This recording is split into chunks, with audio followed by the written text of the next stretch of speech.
नमस्कार। BA part third में आज हम तर्क संग्रह का अध्ययन करेंगे।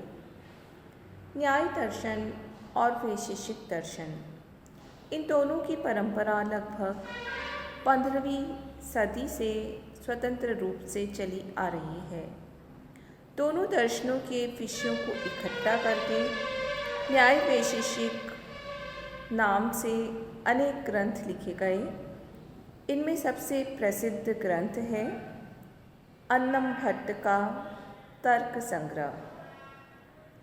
इसमें कुल मिलाकर 8 प्रकरण अथवा खंड हैं।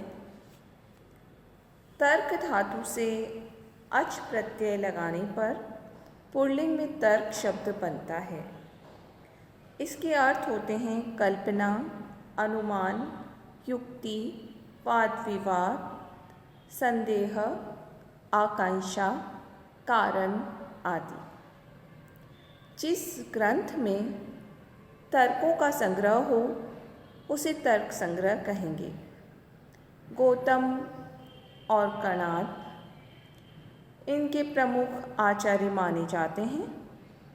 इस ग्रंथ के संदर्भ में तर्क का यदि हम अर्थ करें तो तर्क्यन्ते प्रतिपाद्यन्ते इति तर्का द्रव्यादि सप्त पदार्था। तर्क अर्थात जिनका विवेचन किया जाए वे द्रव्य आदि सप्त पदार्थ। महर्षि कणाद के अनुसार 7 पदार्थ हैं। पहला द्रव्य, दूसरा गुण, तीसरा कर्म, चौथा सामान्य, पांचवा विशेष, छठा समवाय और 7वां अभाव। तर्क्यन्ते अनेन इति तर्का प्रमाणम, अर्थात जिसके द्वारा प्रमेयों का ज्ञान प्राप्त किया जाए वह तर्क है।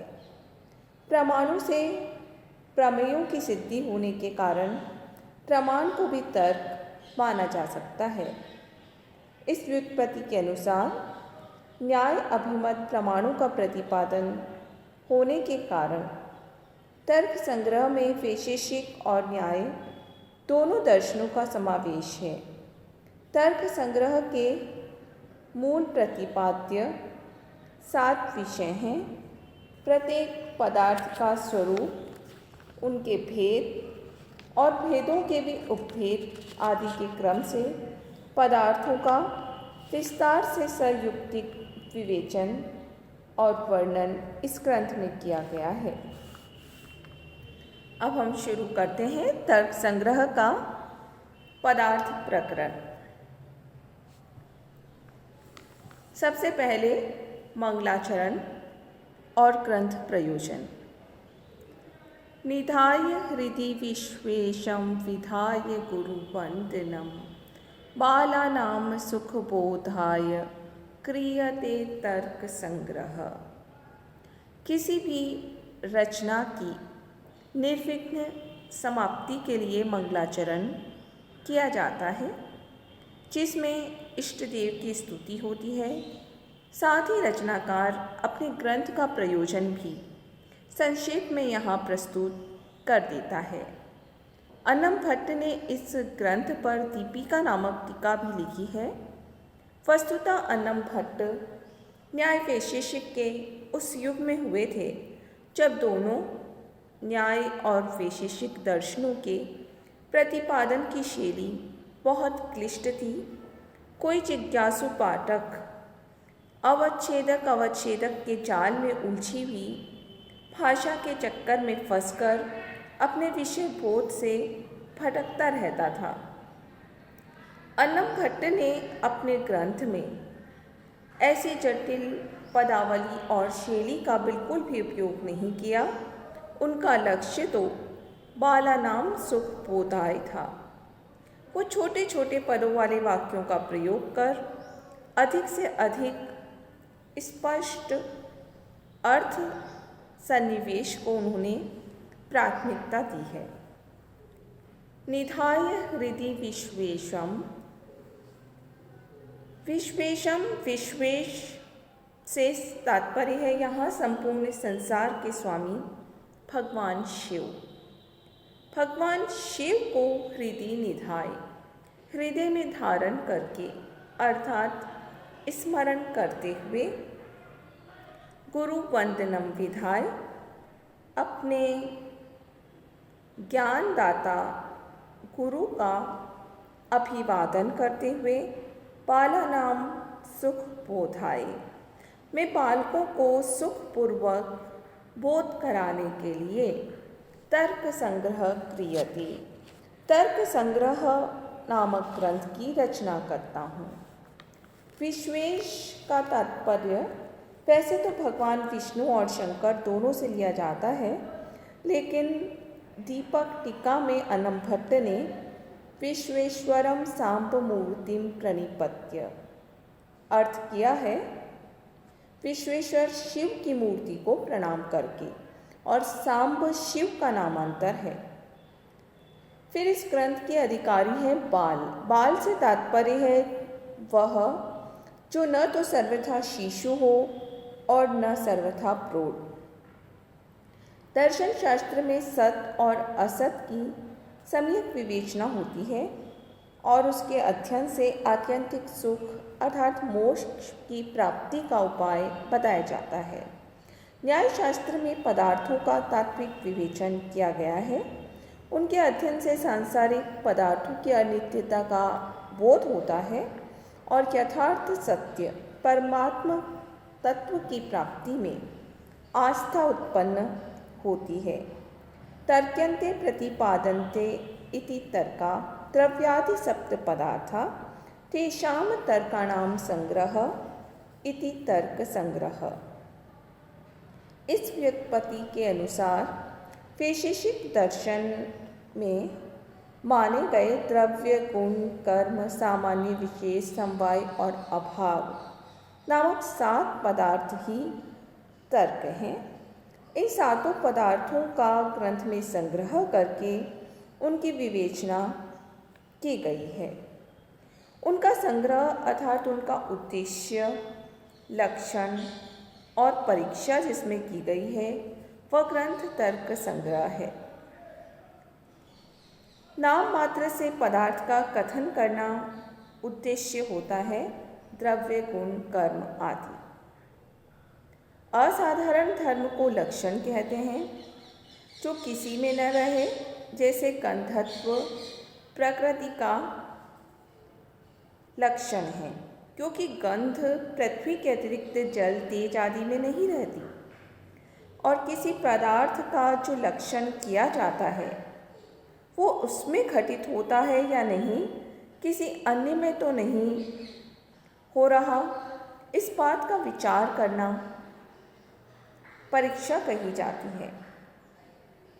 अन्नम भट्ट ने तर्क संग्रह में वैशेषिक दर्शन के 7 पदार्थों को तर्क के रूप में स्वीकार किया है और उन्हीं की उद्देश्य, लक्षण, परीक्षा द्वारा विवेचना करने के कारण इस ग्रंथ का नाम तर्क संग्रह रखा है। अब हम पदार्थों के विषय में विचार करेंगे। अन्नम भट्ट ने पदार्थों की संख्या 7 मानी है। द्रव्य, गुण, कर्म, सामान्य, विशेष, समवाया, अभावा, सप्त पदार्था। वैशेषिक दर्शन के अनुसार द्रव्य, गुण, कर्म, सामान्य, विशेष, समवाय और अभाव के 7 पदार्थ माने गए हैं। पद्यते गम्यते अर्थ अनेन इति शब्द। जिस शब्द से अर्थ की प्रतीति हो वो शब्द पद है और उससे प्रतीत होने वाली वस्तु उसका अर्थ है। जैसे द्रव्य शब्द से पृथ्वी, जल आदि की प्रतीति होती है, अतः द्रव्य यह पदार्थ है और पदार्थ में अभिधान और अभिधेय दोनों हैं। पदार्थ को प्रमेय क्या अभिधान भी कहा जाता है। न्याय दर्शन में 16, सांख्य में 25, अरस्तु के अनुसार 10, वेदांतियों के अनुसार चित्त और अचित 2, तो रामानुज ने इसमें एक और ईश्वर तत्व जोड़ दिया। मीमांसकों के अनुसार 8 पदार्थ हैं। तर्क संग्रहकार ने वैशेषिक के 7 पदार्थों में ही अन्य आचार्यों के निर्दिष्ट सभी पदार्थों का अंतर्भाव माना है। अब हम प्रथम पदार्थ द्रव्य का विवेचन करेंगे। प्रथम पदार्थ द्रव्य का लक्षण है तत्र द्रव्याणि पृथिव्य तेजो व्याप्य आकाश काल दिगात्मा मनांसि नवेव। उन 7 पदार्थों में पृथ्वी, जल, तेज, वायु, आकाश, काल, दिक्, आत्मा और मन, ये 9 ही द्रव्य हैं। दूयते गम्यते आश्रव भावाय गुणादिभि इति द्रव्यम। इस व्युत्पत्ति के अनुसार गुण आदि पदार्थ जिसकी ओर आश्रय पाने को दौड़ते हैं वह पदार्थ द्रव्य होता है। द्रव्य में गुण समवाय संबंध से रहते हैं। एक अन्य व्याख्याकार के अनुसार द्रव्यत्वं जातिमत्वं समवायी कारणत्वं व द्रव्य सामान्य लक्षणम, अर्थात जिसमें द्रव्यत्व जाति रहती है, अर्थात जो कार्य मात्र का समवायी कारण होता है, उसे द्रव्य कहते हैं। मीमांसक अंधकार को भी द्रव्य मानते हैं, पर अन्नम भट्ट ने तेज का अभाव ही अंधकार माना, उसकी द्रव्य में गणना नहीं की। द्रव्य के बाद अब द्वितीय पदार्थ है गुण। गुण का लक्षण करते हुए अन्नम भट्ट ने कहा, रूप, रस, गंध, स्पर्श, संख्या, परिमाण, पृथकत्व, संयोग, विभाग, परत्व, अपरत्व, गुरुत्व, द्रव्यत्व, स्नेह, शब्द, बुद्धि, सुख, दुख, इच्छा, द्वेष, प्रयत्न, धर्माधर्म, संस्काराश चतुर्विंशति गुणा। गुण 24 प्रकार के हैं। पहला रूप, फिर रस, गंध, स्पर्श, संख्या, परिमाण, पृथकत्व, संयोग, विभाग, परत्व, अपरत्व, गुरुत्व, द्रव्यत्व, स्नेह, शब्द, बुद्धि, सुख, दुख, इच्छा, द्वेष, प्रयत्न, धर्म, अधर्म और संस्कार, ये ही 24 प्रकार के कुल गुण हैं। यदि हम व्युत्पत्ति पर जाएं तो गुण धातु से अच प्रत्यय करने पर पुल्लिंग में गुण शब्द बनता है। गुण शब्द के कई सारे अर्थ हैं। भलाई, सुकृति, ख्याति, प्रभाव, परिणाम, डोरी, रस्सी, धनुष की प्रत्यंचा, प्रकृति का धर्म, सत्वरजतम, सबका गुणों में अंतर्भाव हो जाता है। काव्य अलंकार शास्त्र में मम्मट ने गुण की परिभाषा दी, ये रसस्य अंकिनो धर्मा शौर्यादय इव आत्मना उत्कर्ष हेतवस्तेषु अचल स्थितियो गुणा। लेकिन यहाँ अन्नम भट्ट ने गुण का जो लक्षण माना है वो है द्रव्य कर्म भिन्नत्वे सति सामान्यवत्वम गुण सामान्य लक्षणम। अर्थात द्रव्य से और कर्म से भिन्न जो जाति स्वरूप सत्तात्मक तत्व होता है वही गुण है। गुणात्मकम द्रव्यम के अनुसार यह गुण द्रव्य में रहता है। कणाद मुनि रूप से सुख तक 17 गुण मानते हैं। प्रशस्त पाद ने ऊपर लिखे बताए गए 24 गुण माने। कुछ लोग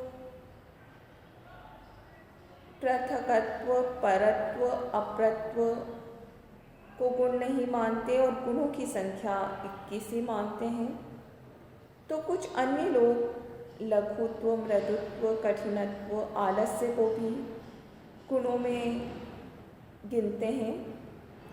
इन सभी मतों में प्रशस्त पाठ के मत को आधार मानकर अन्नम भट्ट ने गुणों की संख्या कुल 24 स्वीकार की है। धन्यवाद।